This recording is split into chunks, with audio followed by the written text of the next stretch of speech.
E a gente vai começar falando aqui, né, sobre, né, não diretamente sobre o jogo de amanhã, mas falando uma declaração do jogador do Palmeiras, né, que é o portentoso, né, o cracaço Gabriel Menino, que chamou o Gabigol de folgado, né? Ele participou do programa do Benja e aí ele deu essa declaração. O nome do programa, na verdade, cara, tem um quadro chamado Eu e o Benja, né?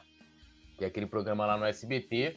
E ele disse o seguinte, abrindo aspas aqui para o cracaço do Palmeiras: conheço o Gabigol, a gente sabe que ele é folgado, gosta de zoar, mas ultimamente quem está zoando é o Palmeiras. Eu estava até falando com meu pai, é bom ter cara assim, ousado, que provoca, deixa um clima de jogão, um ambiente gostoso. Disse ele.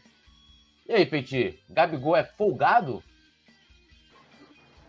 O Gabigol, ele é um jogador 80-90, né? Aquele tipo de jogador antigo que incendeia o jogo, coloca um clima legal no jogo, de vez em quando ganha, vira rei, e quando perde, é um cara muito procurado,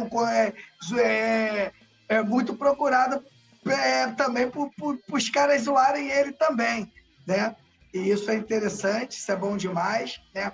O Gabigol, ele é odiado pela torcida adversária. Eu gosto desse tipo de jogador, ele representa muito o que o Flamengo sente, só que o Flamengo tem uma chance de ganhar o Mundial. E se o Flamengo ganhar o Mundial, meu parceiro, atura o Gabigol, meu camarada, atura o Gabigol, porque às vezes, Túlio, Deus escreve certo e linhas certas. De repente, o Deus deixou esse negocinho para ele brincar, aí o Flamengo ganhou o Mundial. Se o Flamengo ganhar o Mundial, acabou o Palmeiras.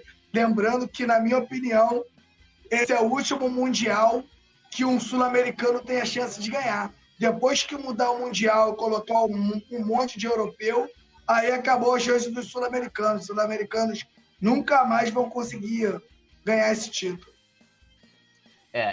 Fui até olhar, né, no dicionário, né, a definição da palavra folgado, né, é um adjetivo para malandro, pessoa que não gosta de trabalhar, que se afasta das obrigações, né, e também, né, definido ali o substantivo masculino de quem é atrevido, metido, pessoa que não gosta de trabalhar. Eu acho que o Gabigol, ele gosta de trabalhar, né, o Bruno? Aqui no Rio, acho que o que serviu mais para ele foi o atrevido, é um jogador atrevido. Ousado, né? Folgado acho que não cabe muito, né, Bruno? Para mim não cabe nada, o folgado, né? De fato, folgado tem a ver isso com folga, né? Eu não vejo nada de folgado no Gabigol. Eu vejo ele um jogador. O problema é que a gente vive uma realidade hoje que quando a pessoa tem uma autoconfiança naquilo que ela faz, ela passa uma imagem de soberbo, de alguém que está querendo passar por cima dos outros. Isso não é uma realidade.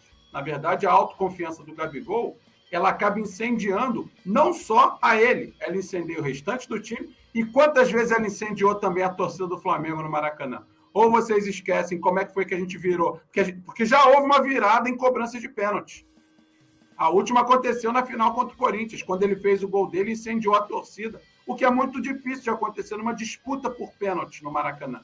Ou seja, ele de folgado não tem nada. O que ele tem é uma confiança extrema no trabalho dele, na camisa que ele veste, no grupo que está ali em que ele faz parte, e isso passa essa imagem de soberba. Os adversários, no fundo, adorariam ter o Gabigol em suas equipes. Essa é a grande verdade. E é claro que, como ele tem essa autoconfiança, ele paga um preço por isso. E ele sabe, e eu tenho certeza que ele considera justo esse preço que ele paga por conta da sua autoconfiança. Ele simplesmente é autoconfiante. E eu repito, nos dias de hoje, é crime você ser autoconfiante e achar que o seu trabalho dos seus companheiros é muito bem feito. Ou seja, na minha visão, ele não faz nada de errado. O problema é que a época que ele está fazendo é errado. Ele deveria ter nascido mais cedo e deveria sim ter sido esse jogador dos anos 90, anos 80, onde não seria e onde não foi problema algum você falar, vou fazer 3 e ir lá e fazer 3. Quantas vezes a gente viu isso? Não só no Flamengo, em outras equipes também. Já zoamos muito por conta disso, já fomos zoados por isso e ninguém morreu por esse motivo. A autoconfiança do Gabigol, a grande verdade, é que ela incomoda todo mundo. Ela incomoda a imprensa bairrista, ela incomoda os jogadores adversários, não incomoda o Flamengo, não incomoda o grupo de jogadores do Flamengo, não incomoda os dirigentes do Flamengo e muito menos a torcida do Flamengo, que ama esse jeito do Gabigol. Até porque o flamenguista também é assim. Ele só faz em campo aquilo que o flamenguista faz fora de campo. Então, o torcedor hoje, por isso e por outros motivos, é que se sente tão representado em campo por tudo isso, não só pela bola do Gabigol, mas pela maneira dele gerenciar a própria carreira.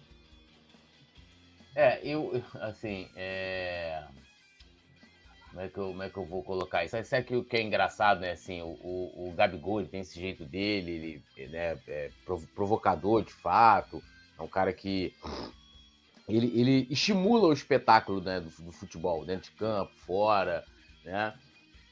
Mas, né, por exemplo, como que o Gabriel Menino definiria, por exemplo, o comportamento do técnico dele, o Abel Ferreira, né? Um cara que chuta o microfone, ou seja, atrapalhando, né, o trabalho de alguém, porque ali, né, colocar aquele microfone, ele tinha um sentido ali para alguém, né?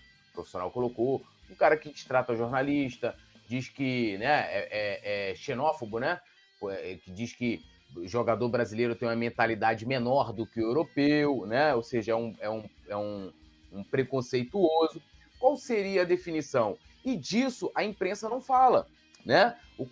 Eu vi vários vídeos de pessoas querendo minimizar, por exemplo, o comportamento do Abel Ferreira.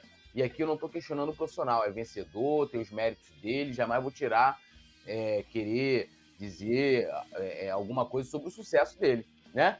Mas o que o Gabigol faz perto, né, desse comportamento que ele tem ali no dia a dia, e nos fala. E a própria imprensa, né, alguns setores da imprensa procura minimizar, né? Teve recentemente aí, até quando o Mauro César disse que ele teve um comportamento de colonizador, porque né? A gente sabe que a gente vê o futebol, a FIFA, né, vê dessa forma, inclusive, né? A FIFA dava o prêmio somente para quem fosse bem na Europa, para jogadores que jogavam na Europa. Aí eles pegaram o Pelé, deram 3 bolas de ouro pro Pelé, porque, porra, por que só a Europa? O futebol só acontece na Europa, o europeu é superior, e não é superior, né? Então, assim, eu fico impressionado. Claro que ele não vai criticar o chefe dele, né? Não vai lhe falar, mas também, né, não vai ser hipócrita e até de utilizar termos que não condiz com a realidade. De fato, eu concordo muito com o que o Bruno falou, né? Que o Gabigol deveria ter nascido num outro momento. A gente pegou aquele no final dos anos 80, anos 90, né? Vários jogos, tinha Túlio, tinha Romário, tinha Renato Gaúcho, jogadores faziam apostas, né? Provocações e tudo, e eram amigos, né? Inclusive, ano passado completou 30 anos do Penta, né? E aí eu tava num papo com o Charles Guerreiro e o Júlio César, né? O imperador, o primeiro imperador da Gávea.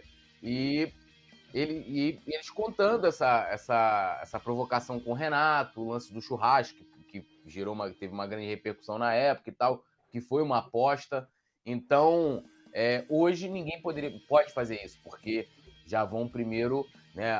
Não pode, porque aposta, porque isso, porque aquilo, isso e aquilo e tal, né? Isso é um desrespeito.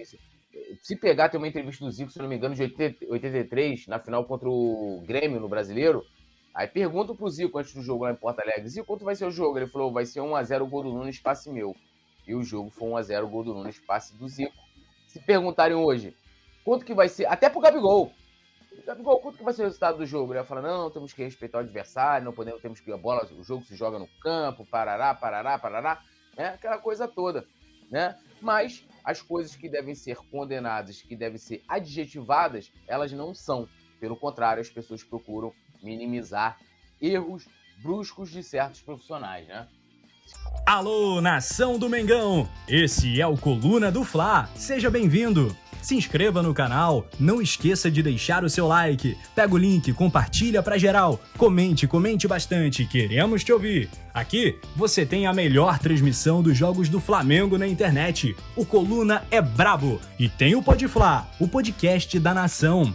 É muita resenha e um show de cobertura do maior do mundo, do jeitinho que a nação merece. Esse é o Coluna. Saudações rubro-negras!